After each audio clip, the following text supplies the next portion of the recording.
You're sheltering enemies of the state, are you not? This simple and clear question demonstrates why *Inglourious Bastards* is among Tarantino's best work. Tarantino takes us into an alternative World War II with his sharp dialogue and masterful storytelling. In here, history is rewritten with brutal twists and cinematic flair. The film's unique mix of tension, dark humor, and deep character study has earned it a lasting spot in modern cinema. At the heart of this story is Hans Landa, played by Christoph Waltz, a character who isn't just a villain, but a complex, chilling force of nature. Hans Landa isn't your typical movie villain, shouting threats or smashing windows. His menace is quieter, more insidious, like a slow poison disguised as a warm smile. Take the opening scene at the French farmhouse, which in my opinion is one of the best shot scenes in the history of cinema. Landa arrives not as a brutal Nazi officer, but as a courteous, almost genial visitor. He speaks with a polite, almost charming accent. Plaisir de vous rencontrer, Monsieur Lapadite. Je suis le colonel SS Hans Landa. But beneath this veneer lies a razor-sharp mind constantly at work. The tension in this scene is visible, and Tarantino's writing shines here. The calm surface is just a mask for a predator meticulously assessing his prey. Every word Landa utters is deliberate. His language dances between politeness and menace, always with an edge that keeps both the characters and the audience on the edge of their seats. Oh, please, Monsieur Lapadite, this is your house. Make yourself comfortable. And our psychological victim here, Monsieur Lapadite, is aware of everything, but tries to keep up, because he fears for his family, and is trying to keep them safe. Landa, knowing he is hiding Jews in his house, skillfully feigns ignorance, calmly and without overt threats, finally intimidates him into confessing. Yes. You're sheltering them underneath your floorboards, aren't you? Yes. The farmhouse scene is a masterclass in subtle intimidation. Landa's tone never rises. He doesn't need to raise his voice to dominate the room. Instead, he uses silence, carefully measured pauses, and a seemingly casual demeanor to unsettle everyone present. Let's consider another iconic scene, the strudel. Landa and Shoshana, our character who has managed to escape the farmhouse, are eating strudel. As the audience, we grapple with questions like, does Landa understand the situation?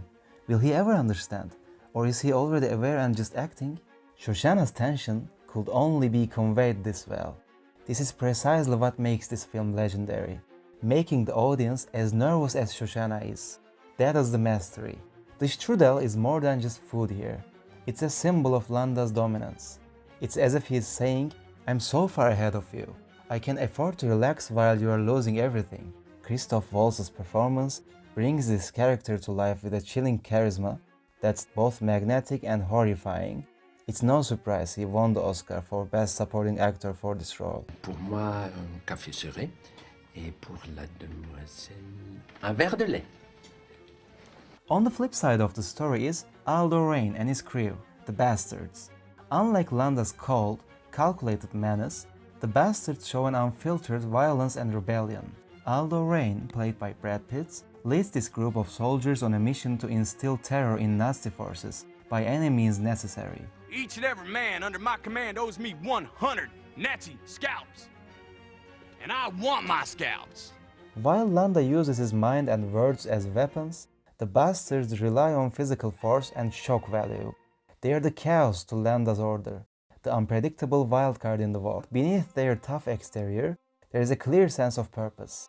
They fight not just for survival, but to rewrite history and bring justice to a world turned upside down by cruelty and oppression.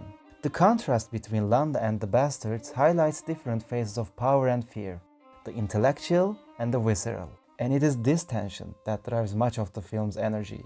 Let's examine this scene, which brings together two sides of the war, Hans and Aldo.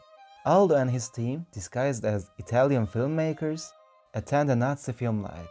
They fool everyone, but not Landa. Landa, who we know speaks French and English, now begins speaking Italian to the Americans, pretending to be Italian. Gli amici della vedetta ammirata da tutti noi, questa gemma propria della nostra cultura, saranno naturalmente accolti sotto la mia protezione per la durata del loro soggiorno.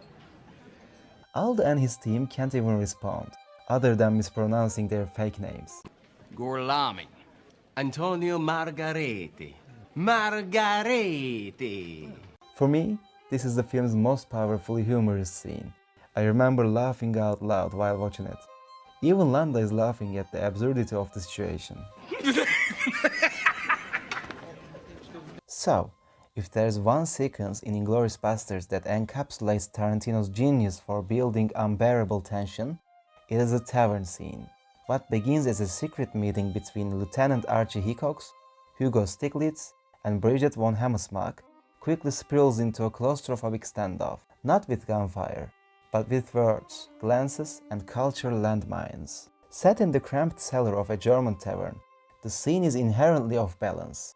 Lieutenant Hickox, a British soldier, posing as a Nazi officer, is playing a dangerous game of improvisation, surrounded by real German soldiers, one of whom, SS Major Hellstrom, is a razor-sharp and suspicious from the start. The brilliance of this scene lies in the escalating subtext. Hellstrom never openly accuses Hickox of being a fraud. He probes, teases, and tests, all while maintaining a polite appearance. Just like Hans Landa, Tarantino tightens the noose with linguistic precision. The infamous three glasses moment, where Hickox raises three fingers in a distinctly British way, rather than the German way, is the turning point. Wie viele Gläser? 5. Für mich nicht. Ich mag Scotch, Scotch macht mich nicht. Ich auch nicht, ich bleib beim Shampoos. 3 Gläser.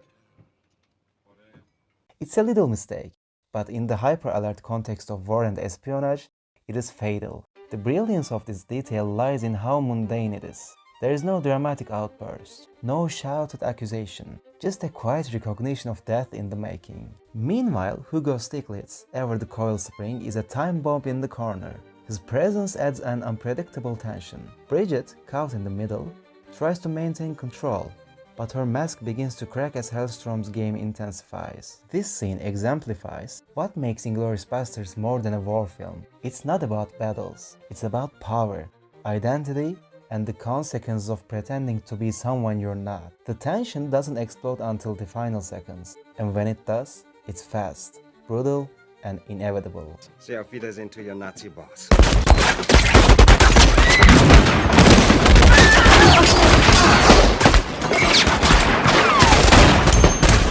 Hans Landa's ending in *Inglourious Basterds* is as unsettling as his character. Despite his crimes, he escapes punishment by making a deal with the Americans. This shows how cunning and survival often beat justice. Landa isn't a typical villain. His cold intelligence and control make him dangerous. Even when he is free, his shadow lingers, a reminder that some evils quietly persist beyond the battlefield. Ooh, that's a bingo! Tarantino leaves us with an uneasy truth. Sometimes the worst villains don't fall. They disappear, still affecting the world. *Inglourious Basterds* is a masterpiece that marked the 20s and will be remembered forever, just like Aldo said. I think this just might be my masterpiece. If you ask me, it is Tarantino's best work. Of course, many people think that title belongs to Pulp Fiction. Maybe one day we'll talk about that too. If you like this dive into one of cinema's greatest movies, subscribe and ring the bell for more. Thanks for watching. See you next time.